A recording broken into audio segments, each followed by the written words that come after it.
এবার দেশনেত্রী বেগম খালেদা জিয়াকে রাজাকার হিসেবে ভূষিত করলেন আন্দালিব রহমান পার্থ। একেবারে স্বয়ং তার সুযোগ্য সন্তান তারেক রহমানের সামনে জাতীয় সংসদ ভবনের ভিতরে বেগম খালেদা জিয়াকে তিনি রাজাকার হিসেবে একেবারে প্রতিষ্ঠা করে ছাড়লেন। আমরা দীর্ঘদিন ধরে বিএনপির বিভিন্ন মন্ত্রী, এমপি এবং নেতাদের কাছ থেকে শুনে আসছি, তারা এটা প্রকাশ্যে আনার চেষ্টা করছে যে বাংলাদেশের সবচেয়ে কনিষ্ঠ মহিলা মুক্তিযোদ্ধা দেশমাতা বেগম খালেদা জিয়া। এ ব্যাপারে আমাদের কোনো আপত্তি ছিল না, যেহেতু তাকে যে কোনো খেতাবই দেয়া হোক না কেন সেটি তার প্রাপ্য। কিন্তু আন্দালিব রহমান পার্থ তিনি দেশনেত্রীকে রাজাকার হিসেবে তিনি আজকে প্রতিষ্ঠিত করলেন। আমি জানি না বিএনপি এবং ছাত্র দলের নেতাকর্মীরা এরপরে আন্দালিব রহমান পার্থকে কিভাবে জবাব দেবে, এটি আমি জানি না। বাংলাদেশের বিতর্কিত এবং সুযোগবাদী রাজনীতিবিদ, যার রক্তে আওয়ামী লীগ, যার রক্তে স্বৈরাচারের বীজ, স্বৈরাচারের দোসর এবং কেশিয়ারের পুত্র ব্যারিস্টার আন্দালিব রহমান পার্থ এবং আওয়ামী ফ্যাসিস্টদের জামাই, এর মানে দুই দিক থেকেই ফেসিবাদী রক্ত, আর এক দিক থেকে স্বৈরাচারী রক্ত। এই ব্যারিস্টার আন্দালিব রহমান পার্থের ফাঁদে পড়েছে বিএনপিকে এর ফল ভোগ করতে হবে। আন্দালিব রহমান পার্থ সাহেব যে বক্তব্য দিয়েছেন, আমরা ক্লাস 8 9 ডিবেট করতাম, সেটি রিভার্টাল দিলে 20 মিনিট সময় লাগবে মাননীয় স্পিকার। আমি ওনার বক্তব্যে রিভার্টাল দিচ্ছি। উনি বলেছেন যে আমি কোট করছি, উনি বলেছেন 72 সংবিধানের কিছু কিছু বিষয় ওনারা সম্মান দিয়েছেন, তার মানে কিছু কিছু বিষয় ওনারা সম্মান দেয় নাই। তার মানে এই উত্থানের পরে এই সংবিধানের কিছু অংশ ওনারা মেনেছেন, কিছু অংশ ওনারা মানেন নাই। ওনারা কেবল ওই অংশটাই মেনেছেন যে অংশটা ওনাদের পক্ষে গিয়েছে। 2024 সালে প্রায় 1,500 যুবক এইভাবে একাত্তরে জীবন দিল। এরপরে যদি আমরা বাংলাদেশ পাশে আগের দেশ থেকে যাই, তাহলে আমাদের আল্লাহর কাছে জবাব আছে না? কারণ ওনারা কি নিজেরা বুঝে না যে ওনারা এই নির্বাচন করতে পারছে, মায়ের জাহাজা করতে পারছে, মায়ের পাশে আসতে পারছে, আজকে যে দেশের প্রধানমন্ত্রী হতে পারছে, এর পিছনে এই জেএমকে ছিল তো ভাই, এই জওয়ানরা ছিল, এই যুবকরা ছিল। ওনারা কি এটা ভুলে নিতে পারে? অবশ্যই সরকারের অনেক ভুল ভ্রান্তি করছে তারা, বিশেষ করে জুলাই সনদ সম্পর্কে তারা অনেকেই তাদেরকে গাদ্দার হিসেবে চিহ্নিত করতে চাচ্ছে। গতকাল সংসদে জুলাই সনদ সম্পর্কে একজন খুবই আপত্তিকর একটি কথা বলেছে আমি, এবং গণভোট নিয়ে একটা ধোঁয়াশা তৈরি করছে। বিশেষ করে স্বরাষ্ট্রমন্ত্রী সালাউদ্দিন আহমেদ, তিনি তার কথার মায়ের পেছে, তার যুক্তির মায়ের পেছে তিনি তিলকে তাল বানাতে চাচ্ছেন। সবচেয়ে আশ্চর্য লেগেছে কোথায় জানেন? আন্দালিব রহমান পার্থ যখন বেগম জিয়াকে প্রকারান্তরে, সরাসরি নয়, বিষয়টা কিন্তু বুঝবেন আপনারা, সরাসরি নয়, অনেক সময় ওই যে হাত দিয়ে না মেরে হাতানি দিয়ে মারা, সেইভাবে তিনি যখন খালেদা জিয়াকে রাজাকার হিসেবে প্রতিষ্ঠিত করলেন, আখ্যায়িত করলেন, খোঁটা দিলেন, তখন বিএনপির যে সমস্ত এমপি মন্ত্রীরা এবং তারেক রহমান নিজে টেবিল চাপড়িয়ে তাকে সাধুবাদ জানিয়েছে। আমি জানি না তারা বুঝতে পেরেছেন কিনা বা আন্দালিব রহমান পার্থের এই ধূর্ততা তারা ধরতে পেরেছেন কিনা আমার জানা নাই। দর্শক, আপনাদের জানা আছে কিনা থাকলে কমেন্ট বক্সে জানাবেন। কেন এই কথা বলছি, কিভাবে তিনি বেগম খালেদা জিয়াকে রাজাকার বানালেন? আগে আমরা আন্দালিব রহমান পার্থ কি বলেছে আর বেগম খালেদা জিয়া কি বলেছিল, তাহলে দুটো একসাথে মেলালে আপনাদের কাছে বিষয়টি পরিষ্কার হয়ে যাবে। দেখুন ভিডিওটি। সংবিধানকে ছুড়ে ফেলে দাও, সংবিধানকে ছুড়ে ফেলে দাও। সংবিধানকে ছুড়ে ফেলবো কেন? সংবিধানকে মনে করায় দেয় যেটা 71-এর পরাজয়ের দলিল। আমি সংবিধান কেন ছুড়ে ফেলে দেবো? এই সংবিধান দিলে গাত্রদাহ কেন হবে? এত গায়ে লাগবে কেন? এই সংবিধান হলো আওয়ামী লীগের একটি ইশতেহার। এই সংবিধানকে সেই দিন জনগণী সরকার আসবে, সেই দিন এই সংবিধানকে ছুড়ে ফেলে দেওয়া হবে।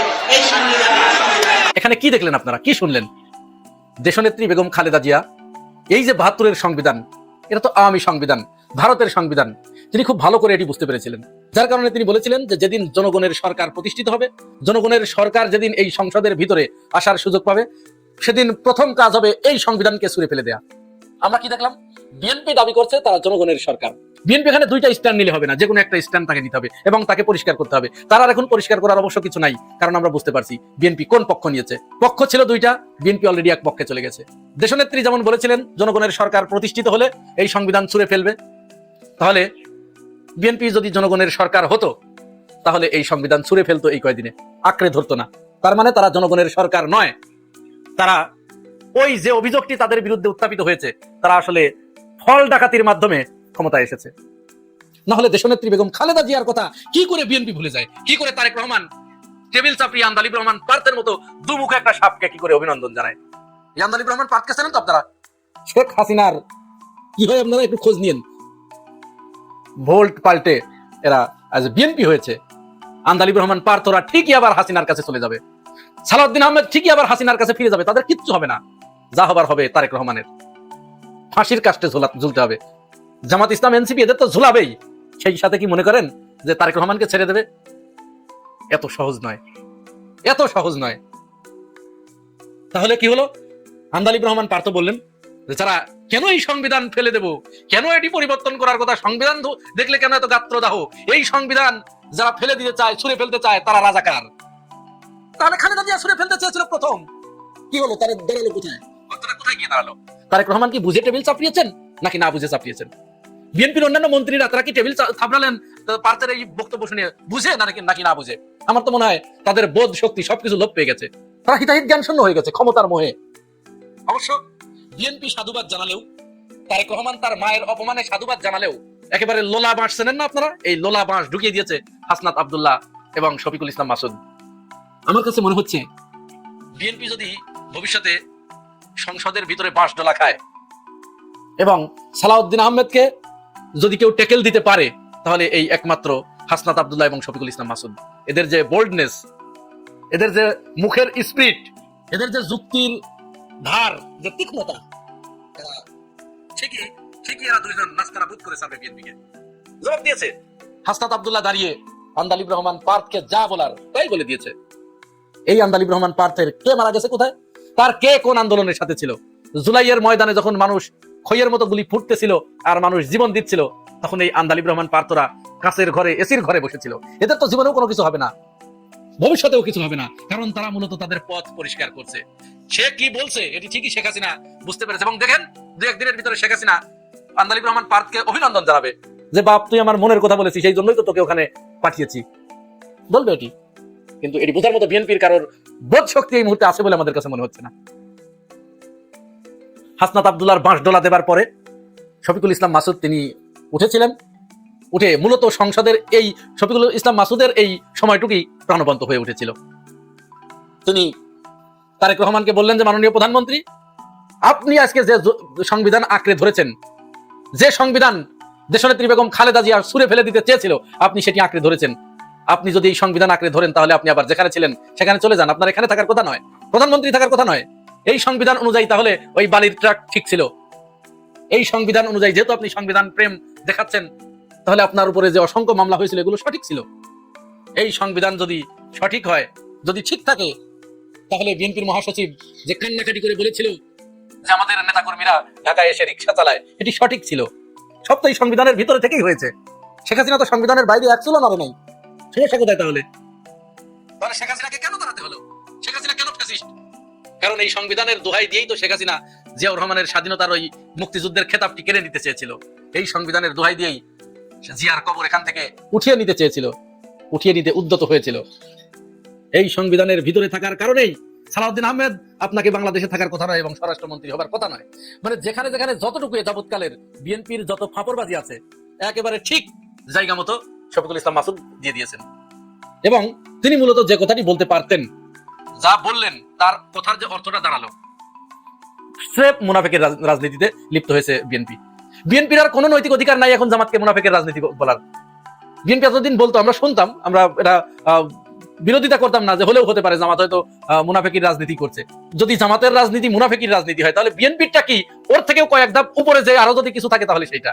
শফিকুল ইসলাম মাসুদ এটা বলার চেষ্টা করেছেন এবং বলেও দিয়েছেন, সবাই শুনেছে। বিএনপির সংবিধান নিয়ে কেন এত প্রেম, এটা আমাদের কাছে পরিষ্কার হয়ে গেছে। আন্দালিব রহমান পার্থই নয়, শুধু আরো একজন বিএনপির এমপি তিনি পরিষ্কার করে বলে দিয়েছেন যে কেন তারা এই সংবিধান সংস্কারের বিরোধিতা করছেন। তিনি ফরিদপুর 4 আসনের বিএনপি মনোনীত এমপি, তিনি হলেন শহীদুল ইসলাম। তিনি কি বলেছেন জানেন? তিনি বলেছেন তোমরা সংবিধান সংস্কার করবা, এই গণভোটের কথা বলে তোমরা সংবিধান সংস্কার করবা, আর আমরা বিএনপিরা এটা বসে বসে দেখবো। এইটা করা হবার জন্য আমরা সংসদে আসি নাই, সংবিধান পরিবর্তন করার মতো সকল ষড়যন্ত্র আমরা রুখে দেবো। আমরা এখানে সংবিধান পরিবর্তন করতে আসি নাই, এই সংবিধানকে আমরা আঁকড়ে ধরতে এসেছি। শহীদুল্লাহ বলেছেন, আপনারা শুনে নিয়েন তার আলোচনাগুলো। বিএনপির এই পল্টিবাজি দেখে, তাদের এই রাজনৈতিক দ্বিচারিতা দেখে, এই ঘৃণ্য রাজনীতি দেখে এখন আমাদের কাছে মনে হচ্ছে ঠিক আছে, কেউ সংবিধান সংশোধন করার জন্য আর কারোর লাফালাফি করা দরকার নাই, আন্দোলন করা দরকার নাই, বিএনপির উপর ছেড়ে দেন, করুক, বরং সহযোগিতা করেন যে থাকো তোমরা এই সংবিধানের ভিতরেই থাকো। যাবার আগে বিএনপি নেতাকর্মীদের কাছে আরেকবার আবেদন করে যাই যে ভাই, আন্দালিব রহমান পার্থ কিন্তু কৌশলে শেখ হাসিনার ইন্ধনে সে বেগম খালেদা জিয়াকে রাজাকার বলে দিল। কারণ যেহেতু বলছে এই সংবিধান যারা ছুঁড়ে ফেলতে চায় তারা রাজাকার, তাহলে খালেদা জিয়া সেটি বলেছে আমি দেখালাম। যদি এটা মনে করেন তাহলে তাদের কি করবেন এবার ভাবুন। দর্শক, আপনারা কি মনে করেন? আন্দালিব রহমান পার্থ কি সঠিক বলেছে? জানাবেন কমেন্টস বক্সে। আর চ্যানেলে নতুন হয়ে থাকলে পাশে থাকবেন সাবস্ক্রাইব করে। আজ এ পর্যন্তই, আল্লাহ হাফেজ।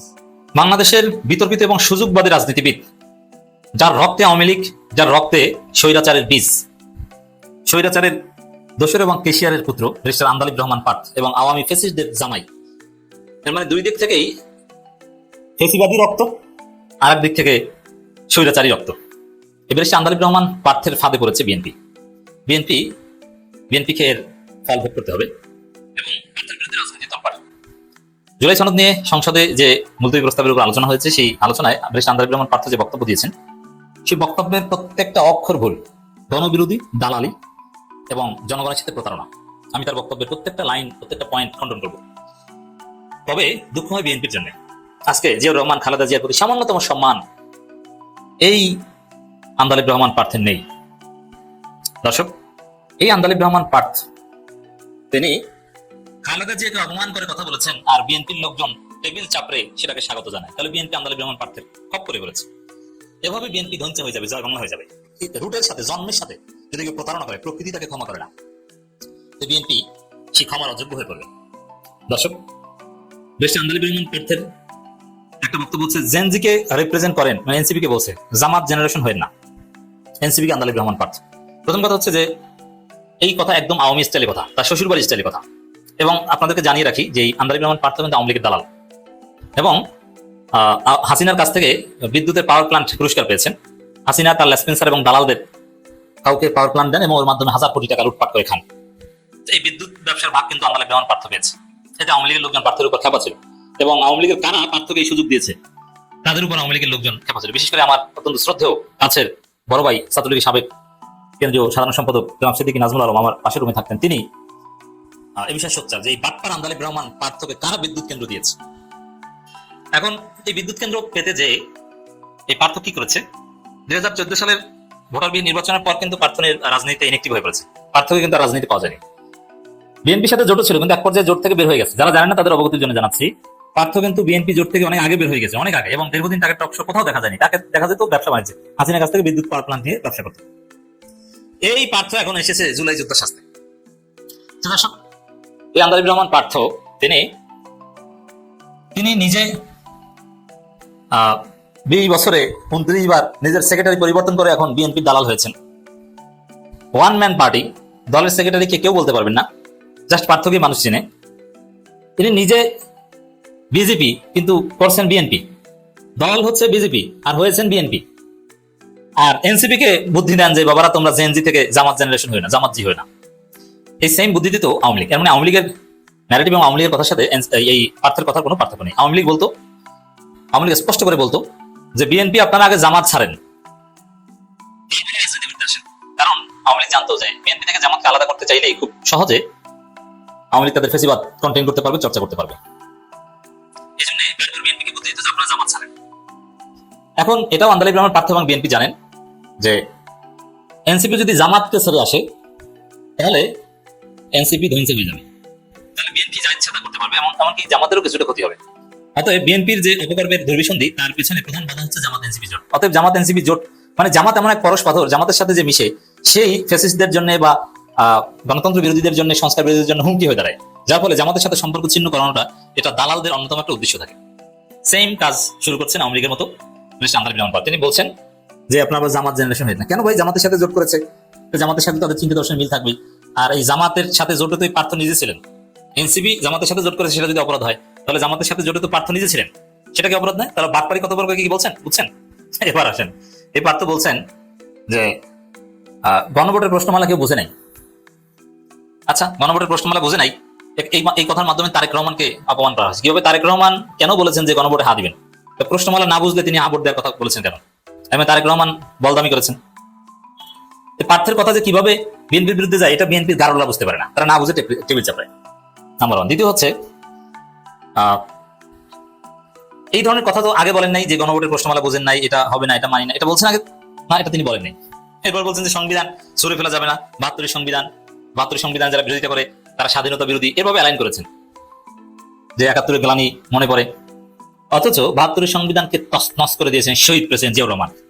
তারা যখন এই 72 সংবিধানের পক্ষে এরকম অপরাধী করে, দালালি করে ব্যারিস্টার আন্দালিব রহমান পার্থ, সেখানে বিএনপির লোকজন টেবিল চাপড়ায়, জিয়াউর রহমানের আশায় হপ্পর দিল বিএনপি এই টেবিল চাপড়ানোর মধ্য দিয়ে। এরপর সংবিধান ছুঁড়ে ফেলা যায় না, এগুলো বিরুদ্ধে বলেছেন প্রার্থী। সংবিধান ছুঁড়ে ফেলতে চেয়েছেন বেগম খালেদা জিয়া, মানে খালেদা জিয়াকে অশিক্ষিত মেট্রিক পাস এভাবে কার্যত তুচ্ছ-তাচ্ছিল্য করা হলো প্রার্থীর বক্তব্যের মধ্য দিয়ে। কিন্তু বিএনপির লোকজন তাতেও টেবিল চাপড়ায়। বিএনপির ট্রেজারি বেঞ্চে যারা ছিলেন এরা বা আরো যারা এমপিরা সবাই টেবিল চাপড়ে মিস্টার আন্দালিব রহমান প্রার্থীকে উৎসাহ দেননি, মূলত খালেদা জিয়ার গালে থাপ্পড় দিয়েছে। ধিক্কার জানাই বিএনপি, উই রেসপেক্ট বেগম খালেদা জিয়া। জামাত এনসিপির এমপি এটা বলেছে। আপনারা বিপ্লবী সরকার করলেন না কেন, এই প্রশ্ন ছুড়ে দিয়েছেন আন্দালিব রহমান প্রার্থী। বিপ্লবী সরকার করা যায়নি এই বিএনপির দালালদের কারণে। উত্তর পেয়েছেন?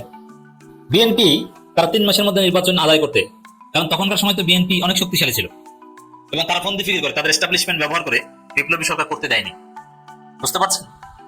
বিপ্লবী সরকার করেনি বলে কি ভালো কাজ বাস্তবায়ন হবে না? সেটা করতে দিবেন না নাকি? কারণ এই যে প্রার্থীর রহস্য তো বললাম যে এর বাবা জাতীয় পার্টি নাজির রহমান মঞ্জু, জাতীয় পার্টির নাজির রহমান মঞ্জু ছিল স্বৈরাচার এরশাদের একদম দালাল 5 আটা কেশিয়ার, চাপতেন এরশাদকে চাপতেন, সেই স্বৈরাচারের দোসরের সন্তান। এবং এই শ্বশুর হেলাল, শেখ হেলাল আওয়ামী লীগ মন্ত্রী, কত কিছু ছিল জানেন, শেখ হাসিনার আত্মীয়। আবার আন্দালিব রহমান প্রার্থীর ভাই হচ্ছে আওয়ামী লীগ, এবং এই প্রার্থীকে কিন্তু স্থানীয় বিএনপির লোকজন পিটায়। তো দর্শক, এভাবে পার্থ যে বক্তব্য দিয়েছেন প্রত্যেকটা লাইন জনবিরোধী, গণবিরোধী এবং আওয়ামী